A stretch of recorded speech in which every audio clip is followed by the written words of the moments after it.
Welcome to week 3 of Mythology of Heroes and Villains. This week we're looking at trickster heroes as well as what it means to be responsible as a hero. Before we get into this week's readings, though, I wanted to address a little bit about some of the discussions I saw from week 1, talking about why Superman was portrayed as a hero.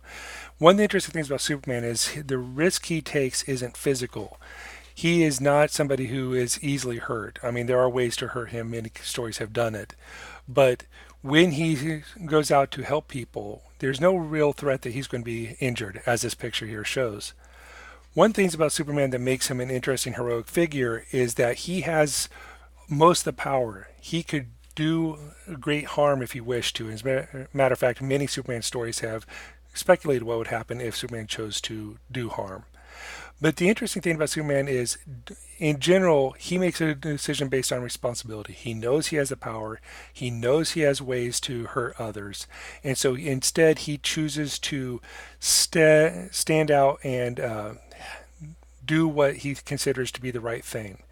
And that often can lead him into difficult situations where he has to make difficult choices. The sacrifice he often has to make also is in time and personal value, sometimes in does he protect a friend or does he protect a stranger. That said, the other reason he was chosen is because he is one of the most recognizable and iconic heroes in modern culture. Even people who don't read comics, don't like comic book movies, they know who Superman is, they recognize the logo, they know something about his story, which is one of the reasons why I decided to start with him.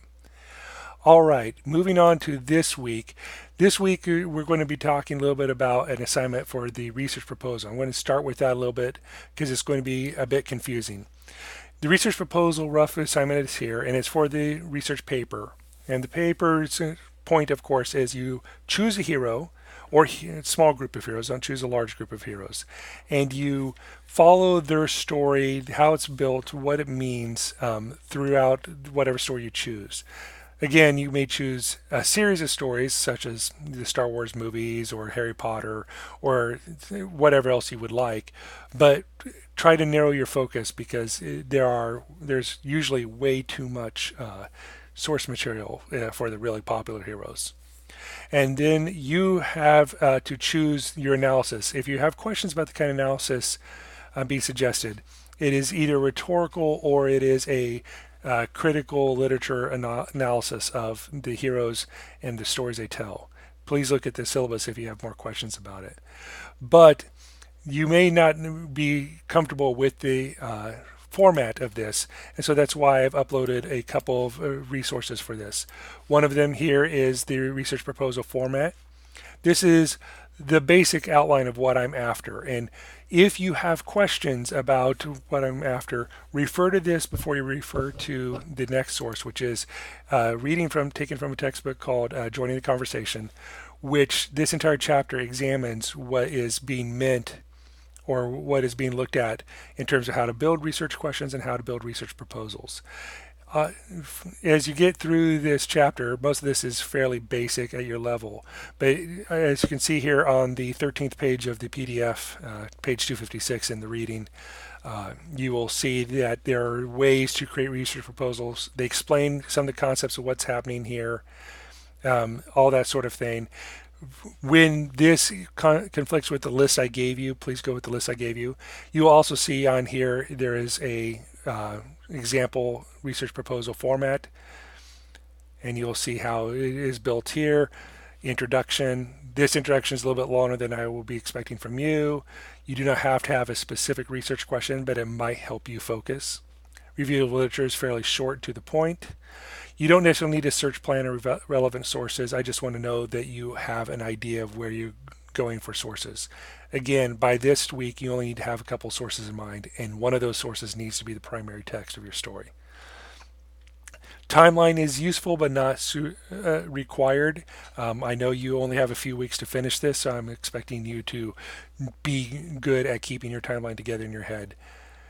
Key challenges is not going to be replaced in the version I want you to upload of your conclusions of what you're thinking about, of What I have here is elaborate on your research. So talk about where you're going, what you think is happening, what ideas you're coming to, what you may want to say about it, and then of course uh, some of the things you haven't realized yet or you're learning from the research, as well as maybe something you'd like to present.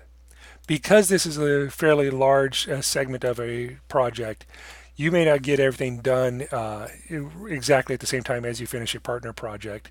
So while the due date is Sunday night at midnight, you can have some wiggle room of if it's turned in on late Monday or early Tuesday, I'm not going to count it as late because I want to make sure you have time to do this right. Now, to the readings, we're talking about the heroes and villains. With great power comes great responsibility chapter, tricksters, and of course the movie we're watching is The Steen. Now, great power, great responsibility comes from the Spider-Man comics, one of the very first stories told about Spider-Man. And the interesting thing is before these comics in Marvel's early history, heroes were just heroes because that's what you did. You got power, you got a gimmick, you put on a costume, you went and saved the day. One of the things Marvel did is how many people would actually use their powers to do that sort of thing? Many people would probably be selfish, want to make a bit quick buck, do something else with their power. Spider-Man was one of those people who decided he wanted to make some money, and because he was doing that and also being petty and selfish, he did not step up to stop someone he could have easily stopped, and the consequences were tragic. He lost his uncle Ben, and he realized that if he has the power to do things and he doesn't use it, then when bad things happen, those are on him. The chapter is all about making that choice and how heroes make the choice to use their power to help others, and villains often use the power to help themselves. The interesting thing about tricksters is that they often use their power and abilities to benefit themselves, and sometimes that will also help benefit others. One of these great examples, and how we often take in trickster stories these days, are in heist movies. For example, Ocean's 11, where all the main characters are criminals of some degree, but the ones we're cheering for are trying to get some sort of righteous vengeance on criminals who don't have style, don't have panache, will cross a line, will be irresponsible with their power.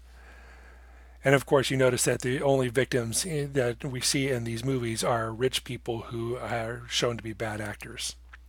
This is another example of that. This is from a TV show called Leverage that ran for several years and still on Netflix. In Leverage, all of the main characters, except for the leader in the middle there, are criminals, and some of them have been rather violent criminals in the past. But the main character, even though he claims not to be a criminal, is actually the best at being a criminal of them all. Yet they use their powers to help others. They use their skills to get one up on large organizations that can't be bothered to do the right thing. They try to seek vengeance because, again, a trickster, as we want it, is somebody who often helps others. Here is a great trickster story that we often are used to from the 20th century. Bugs Bunny. Rabbits as trickster characters in mythology have a long tradition in many cultures, from the Mayans and the Aztecs to the European nations, and even in some parts of Asia, rabbits can be seen as tricksters. Bugs Bunny kind of takes all of those ideas together and does many things to, as you see here, stop people from being rude or going too far or hurting him or hurting others, or just because he thinks they're fools that need to be sent up. Sometimes he also hurts himself with his tricks, but in the long run, justice prevails. Coyote is another classic trickster story, common to most Native American tribes throughout Native America, through America.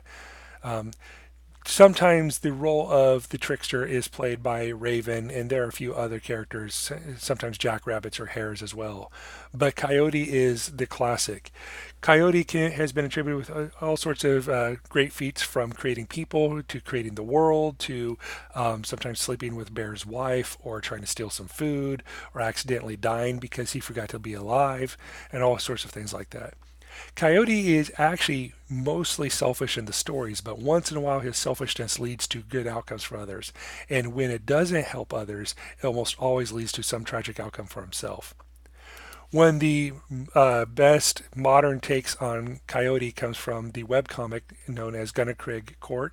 You can see the URL up there, gunnerkrigg.com, in which Coyote is an extremely powerful, almost incomprehensible being who also likes to hang out with people and tell jokes and be appreciated, and sometimes plays really stupid pranks, pranks that often get him that get take advantage of himself, and also the art is really interesting.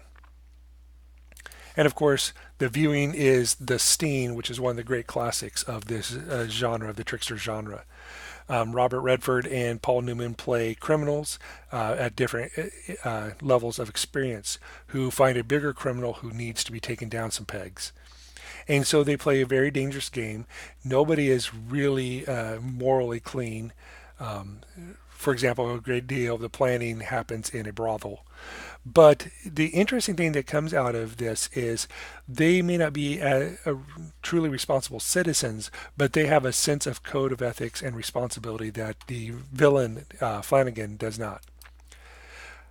The second partner project should be fairly obvious. You should know how to work with this by now.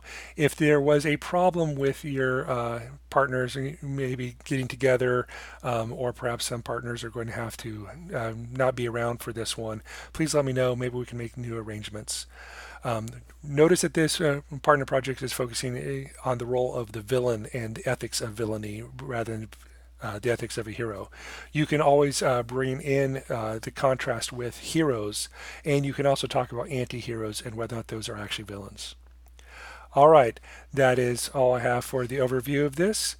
If you have any questions, by all means, contact me during my office hours or send me email. I may be a little slow to respond for office hours because I'm also having conferences with my other students at the same time, but I will get back to you as soon as possible. I will talk to you later.